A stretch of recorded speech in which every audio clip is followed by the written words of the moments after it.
Halo, Assalamualaikum warahmatullahi wabarakatuh. Salam sejahtera untuk kita semua. Saya Rika Dwi Febriana akan menjelaskan tentang pemahaman saya terhadap materi mata kuliah bimbingan dan konseling. Pengertian dan tujuan. Apa itu bimbingan?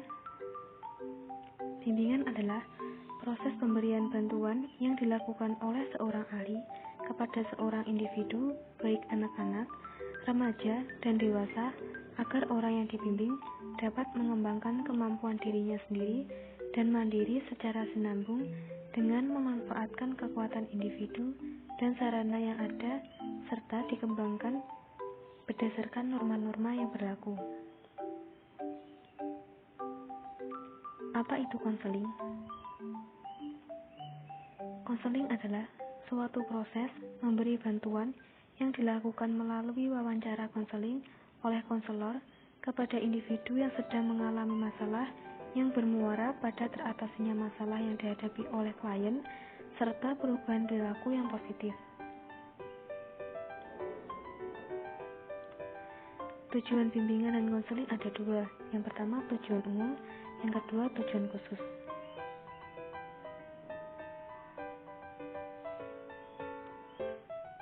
Berikut adalah fungsi bimbingan.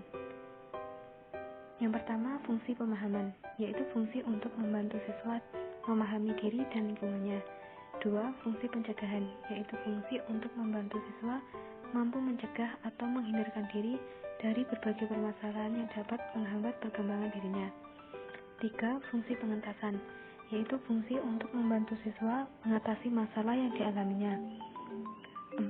Fungsi pemeliharaan dan pengembangan, yaitu fungsi untuk membantu siswa memelihara dan menumbuh kembangkan berbagai potensi dan kondisi positif yang dimilikinya. 5. Fungsi advokasi, yaitu fungsi untuk membantu siswa memperoleh pembelaan atas hak dan atau kepentingannya yang kurang mendapat perhatian. 6.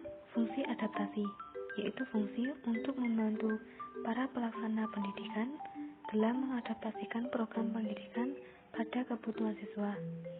7. Fungsi penyesuaian, yaitu fungsi untuk membantu siswa mampu menyesuaikan diri secara dinamis dan konstruktif terhadap program yang ada. 8. Fungsi penyaluran, yaitu fungsi untuk membantu peserta didik memilih kegiatan ekstrakurikuler, jurusan, dan pemantapan jenjang dan pilihan karirnya. Asas-asas bimbingan dan konseling. 1. Rahasia. Segala sesuatu yang dibicarakan siswa kepada guru tidak boleh disebarluaskan kepada pihak-pihak lain. 2. Sukarela. Siswa maupun guru secara sukarela tanpa ada perasaan terpaksa mau menyampaikan masalah yang dihadapinya dan memberikan bantuan dengan sukarela. 3. Terbuka. Artinya, siswa mau membuka diri dan jujur untuk pemecahan masalahnya, dan dari pihak guru ada kesediaan untuk menjawab pertanyaan dan mengungkapkan keadaan dirinya bila dikehendaki oleh siswanya. 4. Kekinian. Masalah ditangani adalah masalah-masalah yang saat ini sedang dirasakan dan mungkin masalah yang akan dialami pada masa yang akan datang, bukan masalah yang pernah dialami. 5. Mandiri. Tujuan pelayanan tercapai bila mana menjadikan siswa dapat berdiri sendiri, tidak bergantung pada orang lain. 6. Kegiatan. Guru BK hendaknya menghidupkan suasana agar siswa yang dibimbing mampu menyelenggarakan kegiatan yang dimaksud dalam penyelesaian masalah. 7. Dinamis. Pelayanan hendaknya mengalami perubahan tingkah laku yang lebih baik pada diri siswa yang dibimbing.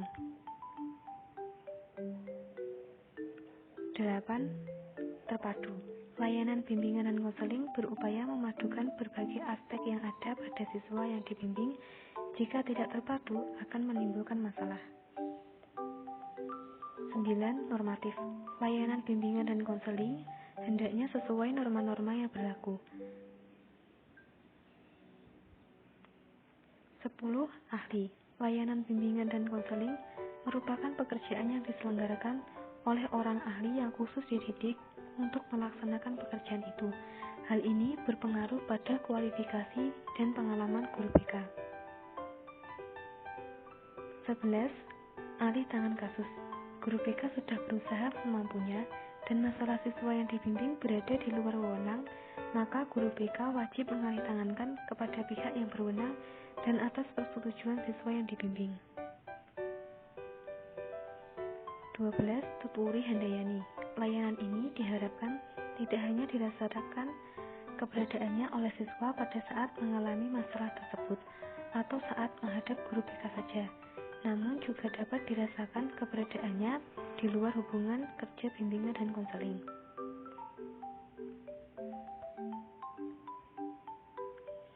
Mengapa guru perlu membimbing? Bimbingan ada dua. 1. Bimbingan disadari, contohnya guru menjelaskan materi pelajaran sehingga siswa paham. Kedua, bimbingan tidak disadari, contohnya siswa mengamati gurunya yang datang tepat waktu, ramah, dan kemudian dicontoh oleh siswanya. Latar belakang BK perlunya membimbing. 1. Psikologis. Timbulnya masalah-masalah psikologis menuntut adanya pemecahan melalui BK. Masalah psikologis yang melatar belakangi yaitu 1. Masalah perkembangan individu, 2. Masalah perbedaan individu, 3. Masalah penyesuaian diri, 4. Masalah belajar. 2. Latar belakang sosial budaya. Sekolah sebagai lembaga pendidikan formal yang bertanggung jawab untuk mendidik dan menyiapkan siswa agar berhasil menyelesaikan diri di masyarakat dan mampu memecahkan masalah dari perubahan sosial budaya yang apabila dibiarkan akan menghambat tercapainya tujuan belajar siswa di sekolah. 3. Latar belakang ilmu pengetahuan dan teknologi. Banyak konseling sekarang yang mengadakan konseling online, sehingga kurang maksimal dalam melakukan bimbingan. Ancaman yang kemungkinan terjadi bisa jadi individu-individu tak terlatih yang kualifikasinya membuka situs online sendiri dan hanya membuat namanya terkenal dengan ramalan-ramalan.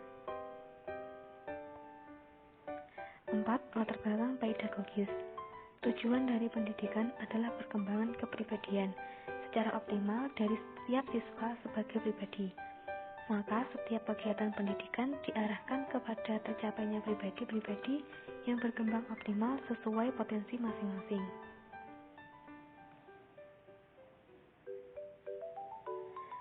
Mengapa BK diperlukan di sekolah? Dalam dunia pendidikan, BK sangat penting karena merupakan suatu proses pemberian bantuan secara terus-menerus dalam perkembangan individual untuk mencapai kemampuan, pemahaman, dan pengarahan diri, serta pemecahan masalah yang dihadapi sehingga dapat bertindak sesuai norma-norma yang berlaku. Prinsip-prinsip bimbingan konseling.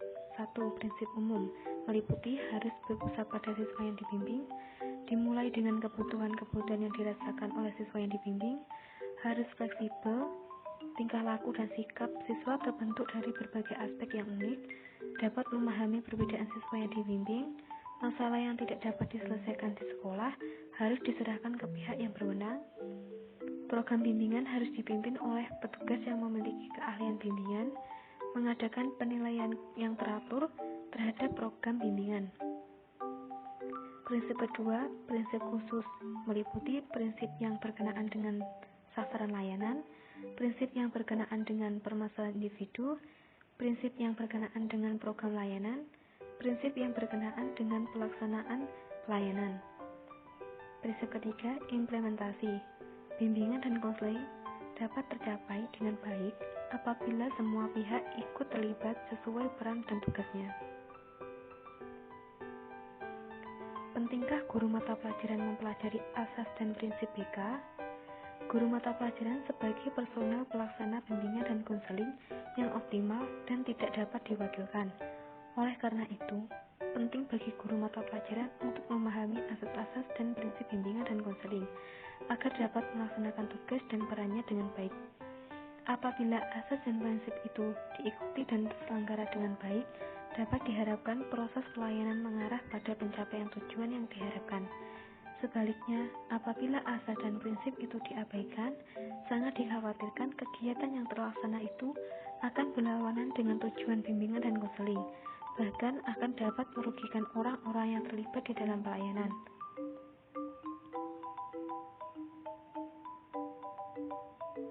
Orientasi dalam BK. Orientasi bimbingan adalah titik pusat atau yang menjadi perhatian. Ketika membimbing, harus memperhatikan 1. Perseorangan. Secara individual, pandangan terhadap siswa tidak membeda-bedakan. 2. Perkembangan. Melihat perkembangan siswa yang terdiri dari fisik maupun psikis untuk mencapai perkembangan optimal.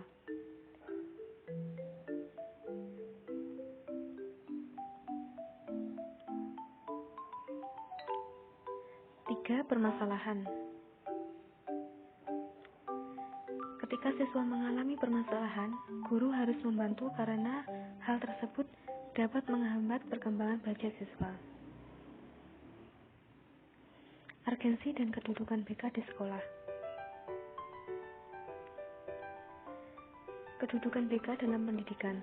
3 wilayah penyelenggaraan pendidikan. Yang pertama, manajemen dan kepemimpinan. Tugasnya yaitu tanggung jawab. Dilaksanakan oleh kepala sekolah, kurikulum, dan lain-lain. Kedua, pembelajaran yang mendidik. Tugasnya memberi pembelajaran yang mendidik. Dilakukan oleh guru mata pelajaran.